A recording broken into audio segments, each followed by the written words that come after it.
तो फाइनली यहाँ पे आईफोन 17 में 120 हर्ट्ज़ आ चुका है।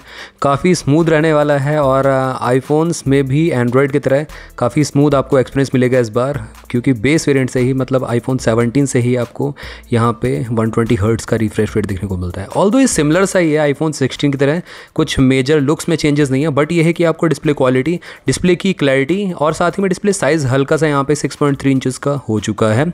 और साथ ही में यहाँ पे आपको अमेजॉन प्राइम पे भी एचडी सपोर्ट करता है ये फ़ोन। नीचे की साइड से आपको टाइप सी पोर्ट है, एक्शन बटन तो मिलता है जिसको आप कस्टमाइज़ कर सकते हो अपने हिसाब से, और यहाँ पे कैमरा कंट्रोल की भी मिल जाती है, इससे आप यूज़ कर सकते हैं। और 3000 निट्स की आपको पीक ब्राइटनेस देखने को मिलती है इस बार, कहीं ना कहीं पिछली बार 2000 थी कुछ। तो चलिए स्टार्ट करते हैं इस प्रीव्यू को। तो जो यहाँ पे एप्पल आईफोन 17 आ चुका है, यहाँ पे कंपनी ने रिवील कर दिया है सभी के सामने। इस बार मेजर अपडेट किया है इन्होंने, कहीं ना कहीं देखा जाए तो बेस वेरिएंट से ही आपको, मतलब बेस आईफोन से ही आपको 120 हर्ट्ज़ का रिफ्रेश रेट दिया है। यहाँ पे रुला दिया था डेफिनेटली एप्पल फैंस को। अब यहाँ पे फाइनली उन्होंने अपने आंसू पोंछ लिए हैं। यहाँ पे अगर हम बात करें ऑन पेपर स्पेसिफिकेशंस की, तो नेटवर्क टेक्नोलॉजी में यहाँ पे एक तो नैनो सिम मिल जाता है इंडिया वेरिएंट के लिए बेसिकली। यूएसए में तो ड्यूअल ई सिम का सपोर्ट मिलता है। वैसे इंडिया में आप यहाँ पे एक ई सिम डाल सकते हो, एक आप नैनो सिम यूज़ कर सकते हो। और 5G जो बैंड्स मिलते हैं काफ़ी ज़्यादा मिलते हैं, 23 बैंड्स मिल जाते हैं। 9 सितंबर को ये रिवील किया गया है आईफोन 17, 17 प्रो, 17 एयर बेसिकली। तो आप ग्रैब कर सकते हैं। जो प्राइसिंग है मैं आपको बता दूंगा। फिलहाल हम आईफोन 17 की बात करते हैं, क्योंकि 17 में ही आपको जो मेजर इंप्रूवमेंट है वो देखने को मिलता है 16 के मुकाबले। यहाँ पे बॉडी डायमेंशन की बात करें तो 8 mm थिक बेसिकली देखने को मिलता है, 177 ग्राम्स का है। Front glass flat glass design देखने को मिलता है और सिरेमिक शील्ड 2 का प्रोटेक्शन मिलता है।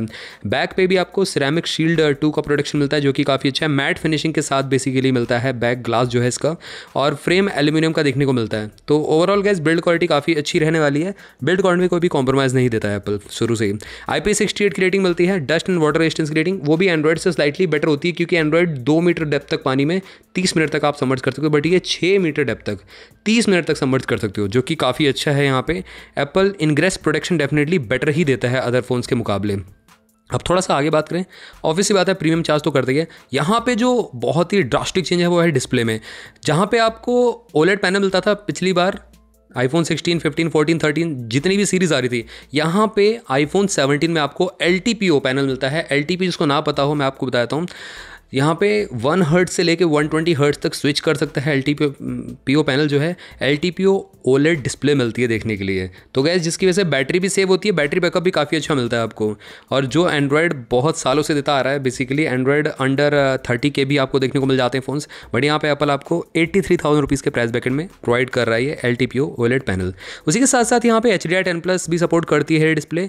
काफ़ी कॉम्पैक्ट फ़ोन है, 6.3 इंचज़ की डिस्प्ले मिलती है। ऑल्दो यहाँ पे आईफोन 16, 15, 14 इन सब में 6.1 इंचज़ की डिस्प्ले मिलती थी, यहाँ पे 6.3। Slightly screen to body ratio भी काफ़ी कमाल का दे दिया इस बार। एप्पल 87% का स्क्रीन टू बॉडी रेशो देता था, बट यहाँ पे आपको 90% तक का, 90% से ऊपर का स्क्रीन टू बॉडी रेशो मिलता है। तो गैस बेजल बहुत ज़्यादा मिनिमल सी देखने को मिलेंगी आपको इसमें। और 3000 निट्स की आपको पीक ब्राइटनेस देखने को मिल जाएगी। जो HDR कंटेंट जब आप स्ट्रीम करते हो तो थोड़ा बहुत वहाँ पे चला जाता है 3000 निट्स तक। और यहाँ पे 1600 निट्स तक HBM हाई ब्राइटनेस मोड्स पे जाएगा बेसिकली ये फ़ोन। तो ओवरऑल गाइज यहाँ पे पीक ब्राइटनेस के हिसाब से, HBM के हिसाब से सनलाइट विजिबिलिटी भी काफ़ी अच्छी रहने वाली है। 460 पिक्सल पर इंच की शार्पनेस देखने को मिलती है। 1.5 के रिजोल्यूशन के साथ ये फ़ोन आता है देखने के लिए।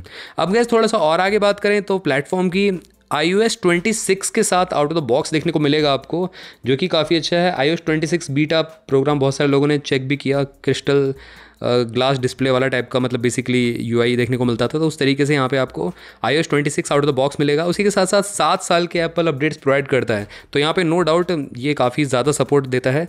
एप्पल A19 चिपसेट मिलती है इसमें देखने के लिए, जो कि 3 नैनोमीटर पे बेस्ड है।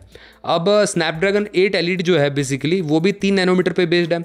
अब इसमें और उसमें अंतर क्या है, देखो स्नैपड्रैगन और इसका कंपैरिजन होता नहीं है। एप्पल की जो चिपसेट होती है बेसिकली वो ज़्यादा ऑप्टिमाइज़ होती है आईफोन्स के लिए, और NVMe ये UFS टाइप प्रोवाइड करते हैं, जिसकी वजह से और ज़्यादा फास्ट रहती है। लैपटॉप्स में आपने देखी NVMe होती है, तो इसी तरीके से यहाँ पे आईफोन्स में भी NVMe यूज़ होती है। इसकी वजह से आपकी जो प्रोसेसिंग पावर होती है यहाँ पे और मेमोरी मैनेजमेंट होता है वो काफ़ी अच्छा रहता है, ऐप मैनेजमेंट जैसे कि बेसिकली होता है, तो काफ़ी अच्छा रहता है आईफोन्स में, इसीलिए कहीं ना कहीं इसमें NVMe यूज़ करा जाता है।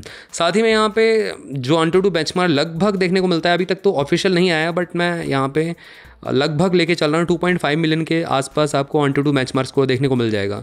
और एप्पल 5 कोर GPU ग्राफिक्स देखने को मिलता है इसमें। तो गैस रे ट्रेसिंग वाले गेम्स हो या बेसिकली लॉन्ग टर्म के लिए बेसिकली आप परचेज़ करना चाह रहे हो तो काफ़ी अच्छा एक ऑप्शन बन जाता है यहाँ पे। अगर आप सीधे स्विच कर रहे हैं आईफोन 13 14 से तो आपको काफ़ी ज़्यादा मैसिव चेंज देखने को मिलेगा इसमें, और डायनेमिक आइलैंड तो है ही है कहीं ना कहीं। और इसी के साथ साथ यहाँ पे मेमोरी की बात करें तो इस बार ये भी एक काफ़ी ज़्यादा चेंज किया है एप्पल ने। पिछले साल 80,000 रुपीज़ का प्राइस था, इस बार 3,000 रुपये बढ़ाया इन्होंने। 79,990 का हर बार एप्पल लॉन्च करता था तो 8,128 मॉडल देता था आईफोन 16 का भी, तो यहाँ पे इन्होंने 8,256 बेस वेरिएंट से स्टार्ट किया है और दूसरा है 8,512। तो गाइज 8,256 का प्राइस 83,000 रुपीज़ रखा हुआ है, 82,990 कुछ प्राइस आई थिंक रखा हुआ है। तो गाइज ये काफ़ी अच्छा है, इस बार आईफोन वैल्यू फॉर मनी लग रहा है थोड़ा सा। आगे बात करें यहाँ पे कैमरा की, तो कैमरा में भी ड्रास्टिक चेंज है गाइज। जो प्रो सीरीज़ के कैमरा थे वो आपको यहाँ पे दिए गए हैं इस बार आईफोन 17 में नॉर्मली, और यहाँ पे ड्यूअल लेंस सेटअप मिलता है, 48 प्लस 48 मेगापिक्सल का सेंसर मिलता है। एक तो है आपका wide angle lens dual pixel PDF के साथ, और सेंसर शिफ्ट OIS का ऑप्शन मिलता है। तो गाइज यहाँ पे ऑप्टिकल इमेज स्टेबलाइजेशन काफ़ी तगड़ा काम करता है एज सच दूसरे फ़ोन्स के मुकाबले। साथ ही में जो सेकंड है अल्ट्रा वाइड सेंसर 48 मेगापिक्सल का, वो भी यहाँ पे PDF सेंसर के साथ देखने को मिलता है। तो ओवरऑल गाइज कैमरा सेटअप काफ़ी ज़्यादा तगड़ा है, इसका फ़ोटो की क्लैरिटी क्वालिटी ओवरऑल काफ़ी कमाल की मिलने वाली है, रॉ सैंपल्स भी काफ़ी तगड़े मिलने वाले हैं। और अगर हम अदर फीचर्स की बात करें, dual LED flash, HDR panorama mode तो है ही है, 4K 60 FPS पे बैक कैमरे से आप रिकॉर्डिंग कर सकते हो, फुल HD 240 FPS पे रिकॉर्डिंग कर सकते हो, गायरो AIS का ऑप्शन भी देखने को मिलता है। साथ में डोल्बी विजन HDR में आप वीडियो को रिकॉर्ड कर सकते हो, उसके बाद आप एप्पल VR में देख भी सकते हो, जो कि काफ़ी अच्छा है। साथ ही में स्टीरियो साउंड को रिकॉर्ड करता है ऑन वीडियो, तो वीडियो अगर आप कैप्चर करते हो फ्रॉम बैक कैमरा तो गाइस काफ़ी अच्छा डोल्बी का आपको एक्सपीरियंस मिलेगा, साथ ही में स्टीरियो साउंड को रिकॉर्ड करेगा। तो व्लॉगर्स के लिए काफ़ी अच्छा ऑप्शन बन जाता है। कैमरा काफ़ी तगड़ा है, यहाँ पे कहने वाली बात नहीं है। फ्रंट कैमरा की बात करते हैं, यहाँ पे 18 मेगापिक्सल का आपको फ्रंट कैमरा देखने को मिलता है, जो कि काफ़ी अच्छा है। पहले के मुकाबले 12, 13, 10 मेगापिक्सल का देता था एप्पल, इस बार 18 मेगापिक्सल का है। फोकस अपर्चर 1.9 का काफ़ी वाइड रहता है, और गाइस ग्रुप सेल्फीज़ के लिए काफ़ी अच्छा है क्योंकि फोकस अपर्चर काफ़ी तगड़ा दिया गया है, और PDF ऑप्टिकल इमेज स्टेबलाइजेशन के साथ।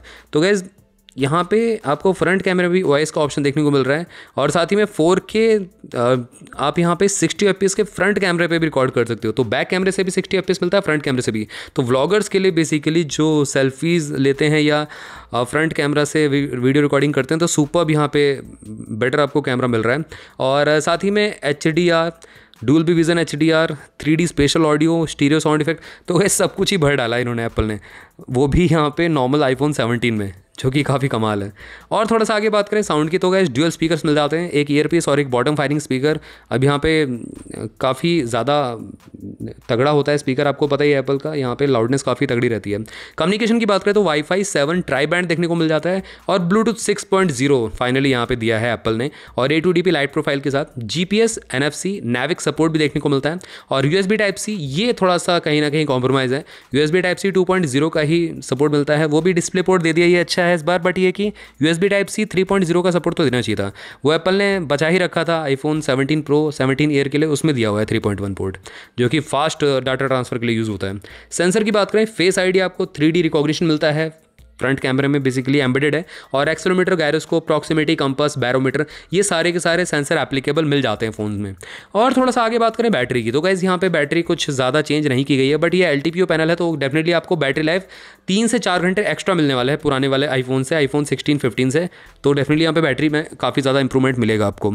इवन तो 4000 mAh की कम से कम रखनी चाहिए थी इनको बैटरी। वैसे लियान पॉलीमर बैटरी का यूज़ किया गया है, और PD 2.0 का सपोर्ट मिलता है, 50% 20 मिनट्स में चार्ज हो जाता है, 25 वॉट की वायरलेस मैगसेफ मिल जाता है इस बार, ये थोड़ा सा ज़्यादा यहाँ पे बेटर किया है एप्पल ने। और साथ ही में यहाँ पे आपको 30 मिनट में आपको बेसिकली 15 वॉट की चार्जिंग मिलती है, वो चाइना वाले वेरिएंट के लिए बेसिकली रहेगी, और रिवर्स वायर्ड भी सपोर्ट करता है। आई थिंक इस बार 45 वॉट की वायर्ड चार्जिंग मिलती है इसमें देखने के लिए, तो ये है कहीं ना कहीं। और यहाँ पे प्राइसिंग और कंक्लूजन पे आते हैं थोड़ा सा, तो डेफिनेटली यहाँ पे 82,990 जो प्राइस रखा है एप्पल ने, काफ़ी अच्छा यहाँ पे स्वीट स्पॉट पे रखा हुआ है। अगर आप अपग्रेड करने का सोच रहे हो आईफोन 14 है तो स्ट्रेट अवे आप अपग्रेड कर लो, डेफिनेटली काफ़ी वर्थ रहेगा। आईफोन 16 है तो मैं नहीं कहूँगा कि मतलब एकदम अपडेट करो, क्योंकि कहीं ना कहीं आपको यहाँ पे आई नो LTPO पैनल मिल रहा है, ऑलवेज ऑन डिस्प्ले का ऑप्शन देखने को मिल रहा है। यस, ये मैं कवर करना भूल गया था, ऑलवेज ऑन डिस्प्ले भी एप्पल ने ऐड कर दिया इस बार आईफोन 17 के बेस वेरिएंट में ही, तो ये काफ़ी अच्छा है। बट अगेन गाइज, दो चीज़ों के लिए आप ऑलवेज ऑन डिस्प्ले के लिए या LTPO पैनल के लिए तो थोड़ा ना अपग्रेड करोगे। तो ये है, आईफोन 16 है तो मस्त चलाओ बिंदास, बट अगर आपके पास आईफोन 14 है, 13 है, 12 है तो अपडेट करना बनता है। तो गैस ये था एक सिंपल सा प्रीव्यू। अगर आपका क्वेरीज फोन से रिलेटेड और भी कुछ रहता तो जरूर आप मेरे से कमेंट सेक्शन में पूछ सकते हो। आईफोन 16 वर्सेस 17 का कंपैरिजन आने वाला है, तो स्टे ट्यून रहेगा।